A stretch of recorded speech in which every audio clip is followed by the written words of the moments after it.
तो दोस्तों यहाँ पे आज हम लोग जो है डे 29 का जो हैकर रैंक का क्वेश्चन है वो यहाँ पे सॉल्व करने वाले हैं। तो दोस्तों यहाँ पे जो हैकर रैंक का क्वेश्चन है वो यहाँ पे बिटवाइज पे बेस्ड है। ठीक है, तो आज हम लोग बिटवाइज के क्वेश्चन को सॉल्व करने वाले हैं। तो बिटवाइज एंड पे बेस्ड है। ठीक है, और दोस्तों यहाँ पे सबसे पहले हम लोग क्वेश्चन समझ लेते हैं। ठीक है, तो यहाँ पे बिटवाइज एंड है सबसे पहले। ठीक है, तो यहाँ पे मैं लिख देता हूँ बिटवाइज एंड, और दोस्तों इसको ऐसे डिनोट करते हैं। ठीक है, बिटवाइज एंड को। अगर दोस्तों यहाँ पे if both operands are true, अब दोस्तों यहाँ पे सबसे पहले मैं आपको बता दूँ, जो ट्रू होता है वो 1 से डिनोट करते हैं, और जो फॉल्स होता है वो दोस्तों यहाँ पे 0 से डिनोट करते हैं। अब दोस्तों अगर दोनों ट्रू होगा, ठीक है, अगर दोनों ट्रू होगा तभी यहाँ पे जो आंसर आएगा वो 1 आएगा, अदरवाइज 0 आएगा। ठीक है, तो दोस्तों बोथ ऑपरेंड्स आर ट्रू, मतलब ये जो पहला ऑपरेंड और जो दूसरा ऑपरेंड है ये दोनों ट्रू होना चाहिए, तभी यहाँ पे ट्रू आएगा। अगर यहाँ पे दोस्तों ट्रू और फॉल्स आता है तो दोस्तों यहाँ पे ये फॉल्स आएगा। ठीक है, अगर यहाँ पे दोस्तों यहाँ पे मैं बता दूँ फॉल्स आ गया पहला और ये दूसरा ट्रू आ गया तो यहाँ पे फॉल्स आ जाएगा। ठीक है, अगर दोनों फॉल्स है हमारा, ठीक है, दोनों फॉल्स है तो दोस्तों ये फॉल्स ही आएगा। मतलब यहाँ पे दोनों ऑपरेंड जो होने चाहिए वो यहाँ पे ट्रू होने चाहिए। ये होता है हमारा बिटवाइज एंड। ठीक है, अब दोस्तों नेक्स्ट पे चलते हैं, और उसके बाद दोस्तों आता है बिटवाइज इंक्लूसिव और। ठीक है, तो इसको हम लोग यहाँ पे ऐसे डिनोट करते हैं। और में क्या होता है, the binary operation evaluates to 1 if either operand is true. तो दोस्तों यहाँ पे ऐसा है कि अगर एक भी ऑपरेंड यहाँ पे ट्रू है तो आंसर यहाँ पे 1 आएगा। मतलब जैसे कि दोस्तों यहाँ पे ट्रू आ गया, ठीक है, मान लीजिए यहाँ पे 1 आ गया, ठीक है, और यहाँ पे भी 1 है तो आंसर यहाँ पे 1 आएगा। ठीक है, एक भी अगर ट्रू है, जैसे कि यहाँ पे 1 यहाँ पे 0 तो आंसर 1 आएगा, यहाँ पे 0 यहाँ पे 1 है तो आंसर 1 आएगा। ठीक है, और अगर दोनों फॉल्स हो गए तो दोस्तों यहाँ पे आंसर 0 आ जाएगा। मतलब एक ऑपरेंड हमारा जो है वो हमारा ट्रू होना चाहिए। ठीक है, तो ये कंडीशन होती है बिटवाइज इंक्लूसिव और की। ठीक है, तो ये चीज़ हो गया। अब दोस्तों यहाँ पे जो लास्ट है बिटवाइज और या फिर जॉर। ठीक है, यहाँ पे क्या होता है दोस्तों, the binary operation evaluates to 1 true if and only if exactly one of the two operand is 1, if both operand are 1 or 0 it evaluates to 0 in other words। ठीक है, तो दोस्तों यहाँ पे क्या होता है कि अगर दोनों ऑपरेंड, अगर जो दो ऑपरेंड हैं हमारे पास, अगर वो या तो 1 है या तो फिर 0 है तो दोस्तों आंसर यहाँ पे आएगा 0। ठीक है, मतलब फॉल्स आएगा। अगर दोस्तों यहाँ पे एक्सचेंज है, जैसे कि एक 1 है एक 0 आ रहा है तो आंसर यहाँ पे दोस्तों 1 आएगा। ठीक है, अगर ये 0 है ये 1 है तो आंसर जो आएगा 1 आएगा। लेकिन अगर दोस्तों ऐसा है कि 1 और 1 आ रहा है तो आंसर हमेशा 0 आएगा, और अगर 0 0 है तो दोस्तों यहाँ पे 0 आएगा। तो मतलब अगर हमारे पास सेम ऑपरेंड होंगे दोनों तरफ, ठीक है, अगर सेम ऑपरेंड होंगे तो आंसर यहाँ पे 0 आएगा। ठीक है, अगर डिफरेंट ऑपरेंड होंगे तो आंसर 1 आएगा। तो ये चीज़ आपको ध्यान रखना होता है। तो दोस्तों ये इसको कहते हैं बिटवाइज एक्सक्लूसिव। ठीक है, और जॉर। ठीक है, तो ये हमारी कंडीशन हो गई। अब दोस्तों यहाँ पे चलते हैं और इस क्वेश्चन को सॉल्व करते हैं। तो दोस्तों यहाँ पे हमारे पास गिवन सेट n दिया है। ठीक है, हमारे पास सेट n दिया है 1 से लेके n तक। ठीक है, तो n की वैल्यू हमें गिवन होगी तो वहाँ तक हम लोग एक सेट दिया है। ठीक है, और जिसमें कि दोस्तों a एंड b है, और a और एंड b के बीच में, तो दोस्तों ये हमारे पास क्या है, ये जो एंड है ये हमारे पास जो है इसको बोलते हैं बिटवाइज एंड। ठीक है, तो इसको हम लोग बिटवाइज एंड बोलते हैं। अब दोस्तों इसमें दिया है कि वेयर जो a होना चाहिए वो b से छोटा होना चाहिए, तो ये हमारी एक कंडीशन है। ठीक है, तो सबसे पहले दोस्तों हमारे पास एक सेट गिवन होगा, मतलब n की वैल्यू दी रहेगी और यहाँ पे हम लोग सेट लिख लेंगे। उसके बाद a एंड b होगा, और a एंड b के बीच में हम लोग यहाँ पे बिटवाइज एंड करेंगे, और जिसमें कि जो b होना चाहिए वो बड़ा होना चाहिए a से। ठीक है, अभी मैं आपको इनपुट और आउटपुट फॉर्मेट बताऊंगा। तो दोस्तों लिखा क्या है कि the value of a and b, जो इन दोनों की वैल्यू आएगी, मतलब a बिटवाइज एंड करने पे जो हमारे पास पॉसिबल आउटकम मिलेगा, जो भी वैल्यू आएगी, मैक्सिमम पॉसिबल, जो इसकी जो मैक्सिमम वैल्यू आएगी, ठीक है, जो इसकी जो मैक्सिमम वैल्यू आएगी वो हमें फाइंड करना है। और ध्यान ये रखना है कि ये हमारा k से छोटा होना चाहिए। अब k हमारा क्या है, k भी हमारे पास गिवन होगा। ठीक है, k भी हमारे पास गिवन होगा, तो ये चीज़ हमें ध्यान रखना है। और इन दिस केस ये जो एंड है represent the bitwise and operator. ठीक है, तो ये बिटवाइज एंड ऑपरेटर को रिप्रेजेंट कर रहा है। ठीक है, और हमें इंट क्या निकालना है, the maximum value of a and b with in the limit. ठीक है, अब चलते हैं पहले इनपुट और आउटपुट फॉर्मेट हम लोग समझते हैं। तो दोस्तों यहाँ पे अगर आप देखेंगे सबसे पहला मैं टेस्ट केस बता देता हूँ। सबसे पहले यहाँ पे कंडीशन, ये जो इनपुट फॉर्मेट है वो पहला मैं समझा देता हूँ, ठीक है। जैसे कि दोस्तों यहाँ पे सबसे पहला है टेस्ट केस, ठीक है। 3 टेस्ट केस है, मतलब 3 यहाँ पे यूज़र इनपुट करेगा। तो एक 5 2 यूज़र ने इनपुट किया है, और दूसरा जो है दोस्तों यहाँ पे 8 और 5 इनपुट किया है, और दूसरा 2 और 2 इनपुट किया है, ठीक है। तो यूज़र ने ये इनपुट किया है। अब सबसे पहला जो टेस्ट केस है 5 और 2, इसी को हम लोग देखने वाले हैं, ठीक है। तो यही हम लोग देखेंगे, ठीक है। उसके बाद देखिए दोस्तों 5 और 2 का मतलब क्या है। जैसे कि टेस्ट केस यहाँ पे 3 है, तो अब इसको यहाँ पे सबसे पहले हटा देते हैं, ठीक है। अब यहाँ पे दोस्तों दिया है 5 और 2। अब इसका क्या मतलब है 5 और 2 का मतलब कि दोस्तों n की वैल्यू यहाँ पे 5 है और k की वैल्यू यहाँ पे 2 है, ठीक है। तो इसका मतलब ये हो गया। अब दोस्तों n अगर 5 है तो मैंने आपसे कहा था कि सेट कैसे बनेगा, 1 से ले करके हमारा n तक, n की वैल्यू कितनी है 5, तो ये बन गया। मतलब 1 2 3 होगा, 4 होगा एंड 5 होगा, ठीक है। तो इसको मैं थोड़ा सा जो है सही से लिख देता हूँ, ठीक है।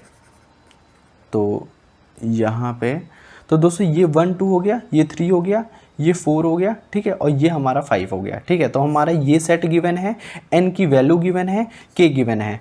अब जो a एंड b करेंगे, ठीक है, a बिटवाइज एंड b करेंगे, इसका मतलब ये है कि दोस्तों a बिटवाइज एंड का मतलब ये है कि सबसे पहले यहाँ पे a की वैल्यू हम लोगों ने 1 रख ली, ठीक है, a की वैल्यू 1 रख ली, और b की वैल्यू हम लोगों ने 2 रख ली, ठीक है। और जब ये पहला मेरा एक पॉसिबल यहाँ पे आउटकम बन गया, a = 1 b = 2 मैंने ले लिया। और ध्यान ये रखना है कि जो हमेशा जो b होगा वो बड़ा होगा, तो हमें ये चीज़ का भी ध्यान रखना है। अब जब यहाँ पे दोस्तों यहाँ पे a यहाँ पे बिटवाइज एंड करेंगे b से, तो दोस्तों यहाँ पे जो आउटकम आएगा ये 0 आएगा। जैसे कि आप यहाँ पे देखिए, पहला जो कंडीशन है a = 1 b = 2, और जब a बिटवाइज एंड करेंगे b से तो आंसर 0 आएगा, ठीक है। तो आंसर यहाँ पे 0 आ गया, ठीक है। और इसी तरीके से और सारे पॉसिबल आउटकम यहाँ पे लिखे हुए हैं।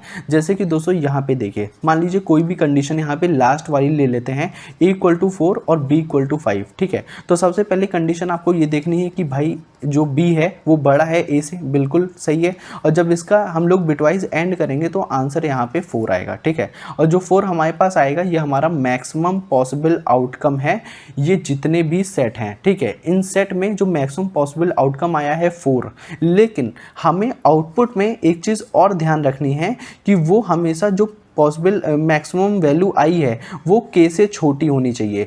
k से छोटी होने का मतलब क्या है कि दोस्तों यहाँ पे, एक मिनट, इसको मैं यहाँ पे इरेज कर देता हूँ। तो दोस्तों यहाँ पे k से छोटी आनी चाहिए जो भी मैक्सिमम वैल्यू आई है 4। अब यहाँ पे देखिए दोस्तों, पहला 0 आया है, फिर 1 आया है, फिर 0, फिर 1, फिर 2, फिर 0 0 0 1 4, ठीक है। तो दोस्तों ये जो 4 आया है ये हमारी मैक्सिमम वैल्यू आई है, ठीक है, ये हमारी मैक्सिमम पॉसिबल वैल्यू आई है, ठीक है। अब ये जो मैक्सिमम पॉसिबल वैल्यू 4 आई है ये हमारी k से छोटी होनी चाहिए। तो सबसे पहले k देख लेते हैं। k हमारे पास क्या था, k हमारे पास 2 है, तो k हमारे पास 2 है। तो दोस्तों अगर ये 4 को देखेंगे तो ये 2 से तो छोटा है नहीं, तो ये कंडीशन हो नहीं सकता, मैक्सिमम पॉसिबल वैल्यू ये नहीं बनेगी। उसके बाद अगर 3 देखें तो 3 भी नहीं है हमारे पास। अगर 2 देखें तो दोस्तों यहाँ पे 2 भी नहीं आएगा, क्योंकि ये कंडीशन फुलफिल नहीं होगी। और दोस्तों उसके बाद आया बचा 1। जब 1 करेंगे 2 से तो दोस्तों ये कंडीशन फुलफिल हो जाएगी, और जो मैक्सिमम पॉसिबल वैल्यू आएगा उसका आंसर यहाँ पे 1 आएगा। और यही हमारा पहला जो टेस्ट केस का जो पहला इनपुट है उसका आंसर 1 आया है, ठीक है। तो आई होप ये इनपुट और आउटपुट फॉर्मेट आपको समझ आया होगा, ठीक है। तो सबसे पहले एक बार और इस चीज़ को मैं आपको और अच्छे से समझा देता हूँ, ठीक है। सबसे पहले दोस्तों आपको यहाँ पे 5 और 2 दिया होगा, ठीक है। 5 हमारा क्या है, ये n है, और हमारे पास k क्या है, हमारे पास 2 है। तो सबसे पहले हमें क्या करना है, हमारे पास सेट बन गया, ठीक है, 1 2 3 4 5 हमारे पास एक सेट बन गया। और इस सेट में दोस्तों यहाँ पे हमारे पास क्या करना है, पॉसिबल आउटकम बनाने हैं। a बिटवाइज एंड करेंगे, कैसे, सबसे पहले दोस्तों यहाँ पे पहला जो बन सकता है वो a = 1 एंड b = यहाँ पे 2, ठीक है, क्योंकि और ये कंडीशन भी ध्यान रखनी है कि हमारा जो b है वो बड़ा होना चाहिए, ठीक है।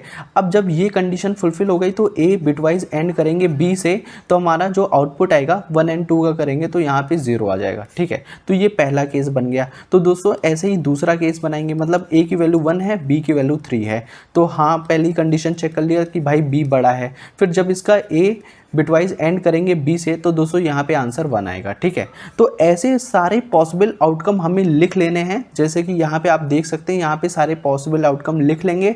उसके बाद दोस्तों यहाँ पे जो वैल्यू आ रही है, ठीक है, जैसे कि 0 आ गया, 1 आया, 0 आया, 1 आया, ठीक है, 2 आ गया, फिर 0 आ गया, फिर 0 आ गया, फिर 0 आ गया, फिर 1 आ गया, फिर 4 आ गया। ठीक है, ये हमारे जब ए बिटवाइज एंड करने पे हमारे पास ये सारी वैल्यूज़ आ रही हैं। इन सब में सबसे बड़ी वैल्यूज़ कौन सी है? 4 है। ठीक है, 4 आ गई, 4 हमारी मैक्सिमम वैल्यू आ गई। ठीक है, मैक्सिमम वैल्यू आ गई, लेकिन ये एक कंडीशन और है कि ये जो 4 है ये हमारा k से छोटा होना चाहिए।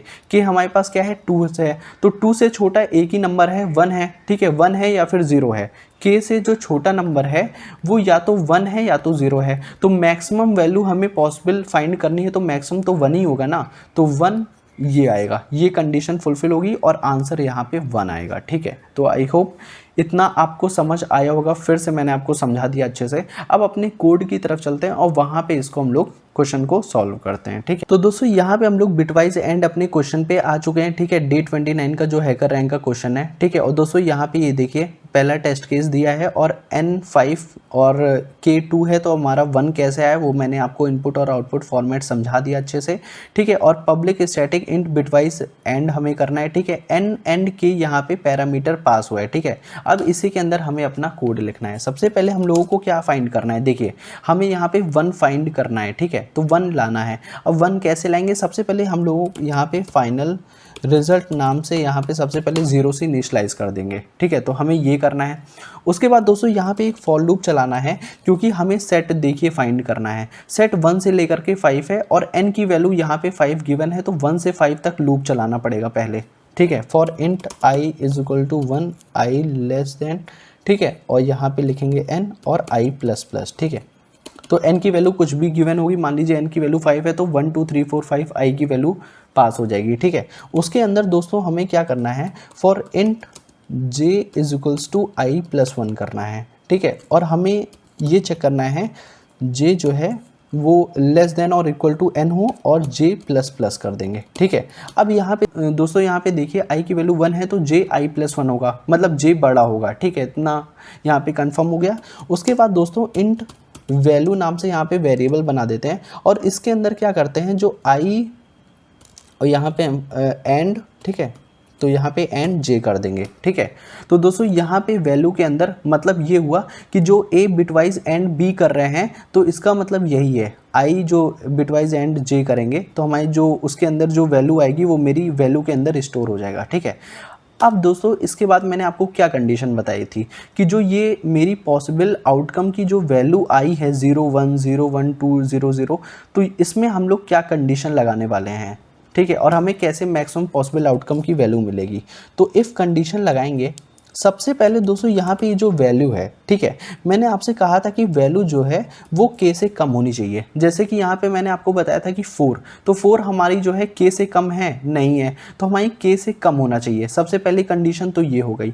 और दूसरी कंडीशन दोस्तों यहाँ पे ये है। ठीक है, तो अब यहाँ पे दूसरी कंडीशन लगाते हैं कि जो वैल्यू होनी चाहिए, ठीक है, वैल्यू जो होनी चाहिए वो फाइनल रिजल्ट से बड़ी होनी चाहिए। ठीक है, फाइनल रिजल्ट से बड़ी होनी चाहिए, जो वैल्यू होनी चाहिए वो फाइनल रिजल्ट से बड़ी होगी। अगर फाइनल रिजल्ट से बड़ी होगी तो दोस्तों हम लोग क्या करेंगे? सिंपल सा फाइनल रिजल्ट में हम लोग क्या करेंगे? उस वैल्यू को डाल देंगे। ठीक है, तो यहाँ पे वैल्यू लिख देते हैं। ठीक है, तो ये हो गया फाइनल रिजल्ट के अंदर हम लोगों ने क्या किया? वैल्यू को मतलब पास कर दिया। मतलब हमारे पास जो मैक्सिमम हमें पॉसिबल आउटकम मिलेगा तो यहाँ पे वैल्यू के यहाँ पे फाइनल रिजल्ट के अंदर जाके स्टोर हो जाएगा। और उसके बाद दोस्तों यहाँ पे ये ख़त्म होने के बाद देखिए हमें रिटर्न करना है इंट। ठीक है, तो हमें रिटर्न कर देते हैं फाइनल रिजल्ट को। ठीक है, तो हमें सिर्फ इतना सा करना था। ठीक है, तो हमारा कोड कंप्लीट हो गया। तो दोस्तों आई होप आपको पता चला होगा कि यहाँ पे k से कम होना चाहिए, पहली कंडीशन मैंने आपको बताया, और जो वैल्यू होनी चाहिए वो बड़ी होनी चाहिए फाइनल रिजल्ट से, तभी मैक्सिमम वैल्यू जो होगी वो फाइनल रिजल्ट में जाके स्टोर होगी। ठीक है, अब यहाँ पे चलते हैं और अपने कोड को रन करते हैं। ठीक है, और चेक कर लेते हैं कि सही है कि नहीं। ठीक है, तो यहाँ पे तो दोस्तों यहाँ पे मेरे जो टेस्ट केस है वो पास हो चुके हैं। अब यहाँ पे सबमिट कोड पे क्लिक करते हैं और चेक कर लेते हैं। तो दोस्तों ये देखिए मेरे जो सारे टेस्ट केस हैं वो पास हो चुका।